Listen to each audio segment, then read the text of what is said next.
നമസ്കാരം. ഇലക്ഷൻ തനിയാവർത്തനം വാർത്തകൾ. പാലക്കാട് മുനിസിപ്പാലിറ്റി ബൂത്തുകളിൽ മാത്രം റിസൾട്ട് വന്നപ്പോൾ BJPയുടെ പരാജയം കണ്ട് ആഘോഷിക്കുന്ന 24 ന്യൂസ് ചാനൽ ആഷ്കിയുടെ സന്തോഷവും 24 ശ്രീകണ്ഠൻ നായരും കൊട്ടിക്കലാശം പോലെ ആഘോഷങ്ങൾ പൊടിപൊടിച്ചുകൊണ്ടിരിക്കുകയാണ്. എന്നാൽ വയനാട്ടിൽ നരേന്ദ്രമോദിക്കെതിരായിട്ടുള്ള ഇന്ത്യയിലെ തരംഗം കൊടുങ്കാറ്റായി വീശി. ഇതും ചില ചാനലുകൾക്ക് അകമഴിഞ്ഞ സന്തോഷ വാർത്തയായിട്ടാണ്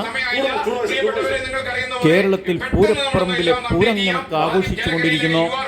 എന്നാൽ BJPക്ക് പാലക്കാട് ഉണ്ടാവാൻ പോകുന്ന പരാജയങ്ങൾക്ക് കാരണം സന്ദീപ് വാര്യരുടെ കിടിലൻ നീക്കങ്ങളാണെന്നും 24 ചാനൽ സംപ്രേഷണം ചെയ്യുന്നു. ഇവര് വഞ്ചിച്ചിരിക്കുന്നത് ബലിദാനികളെയാണ്. ഇതിന്റെ ഉത്തരവാദിത്തം, ഈ പരാജയത്തിന്റെ ഉത്തരവാദിത്തം കെ സുരേന്ദ്രനാണ്. സുരേന്ദ്രൻ രാജിവെക്കാതെ, സുരേന്ദ്രൻ പുറത്തു പോകാതെ BJP എന്ന രാഷ്ട്രീയ പ്രസ്ഥാനം കേരളത്തിൽ രക്ഷപ്പെടാൻ പോകുന്നില്ല. പക്ഷെ ഞാൻ ആഗ്രഹിക്കുന്നത് അയാളെ രാജിവെക്കേണ്ടെന്നാണ്.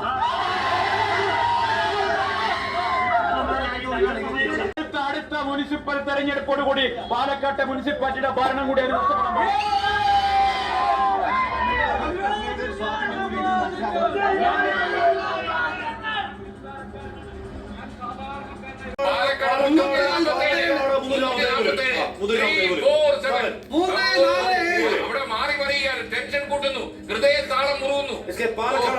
പാലക്കാടാണ് ഇനിയിപ്പോ ഫോട്ടോ ഫിനിഷ് ആണോ എന്താ സംഭവം? ബാക്കി രണ്ട് വിട്ടേക്ക്.